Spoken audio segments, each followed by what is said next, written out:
తుఫాన్ ప్రభావంతో కాకినాడ జిల్లాలో విస్తరిస్తాయని వాతావరణ శాఖ అధికారులు ప్రకటించారు. గంటకు 90 నుంచి 120 కిలోమీటర్ల వేగంతో బలమైన గాలులు వీస్తాయని తెలిపారు. ఎవరూ బయటికి రావద్దని అధికారులు సూచిస్తున్నారు. ఇక చెట్ల కింద కరెంటు స్తంభాల వద్ద ఉండవద్దని అంటున్న కాకినాడ మున్సిపల్ కమిషనర్ సుధాకర్ తో మా ప్రతినిధి Rajesh face to face.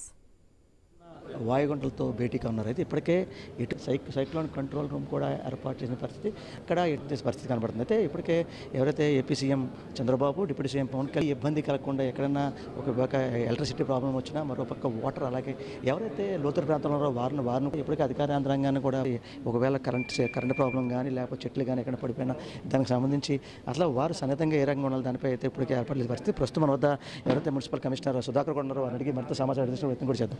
Sir చెప్పండి, ఇప్పటికే మోందా తుఫాను ప్రభావం ఓ పక్క ఇక్కడ మనం గతంలో వచ్చినటువంటి 1996లో మనకి ఇదే సైక్లోన్ సిచ్యువేషన్ రావడం జరిగింది.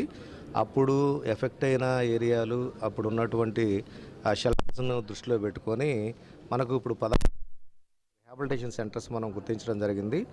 దాంట్లో దాదాపుగా ఒక 5000 మెంబర్స్ని మనం అకామిడేట్ చేయడానికి చర్యలు తీసుకుంటా ఉన్నాము.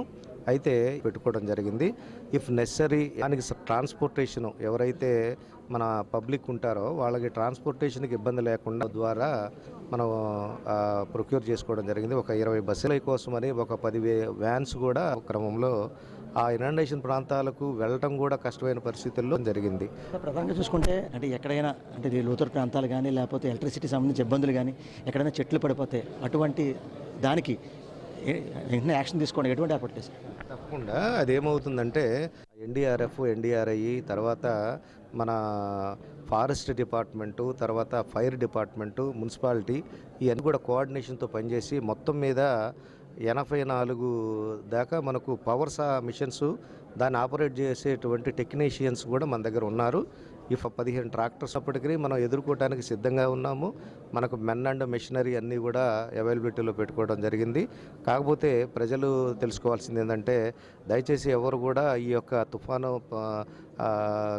సమయంలో ఎవరు కూడా బయటికి రావద్దు. చెట్ల కింద ఉంటాం కానీ లేకపోతే ఈ మట్టి అలాంటివి లేకుండా చేయాలి. తర్వాత మన హానరబుల్ సీఎం గారు నారాయణ గారు కానీ అది కూడా ప్రజలకు ప్రాణహాని కానీ ప్రజలకు ఎలాంటి ఇబ్బందులు పడకూడదు, వారికి ఎలాంటి ప్రమాదాలు లేకుండా చేయాలనేదే యంత్రాంగాన్ని ముందుగానే ఒక వారం ముందుగానే మనల్ని అప్రమత్తం చేసిన ధర్మిలా మేము అన్ని రకాలుగా సిద్ధంగా ఉండడం జరిగింది. ఒకవేళ ఈ ఎఫెక్ట్ కనుక వచ్చిన క్రమంలో వాళ్ళని మేము ఎలా రెస్క్యూ చేసుకోవాలనేది కూడా రెస్క్యూ టీమ్స్తో సిద్ధంగా ఉన్నామని కాకినాడ సిటీ ప్రజలకు తెలియజేస్తున్నాం. ఇప్పుడు చూస్తున్నాం అంటే ఇక్కడ ఖాళీ చేయని పరిస్థితి, అటువంటి ఏమైనా గుర్తించారా? ఏమైనా ఖాళీ చేసే పరిస్థితి ఉందా?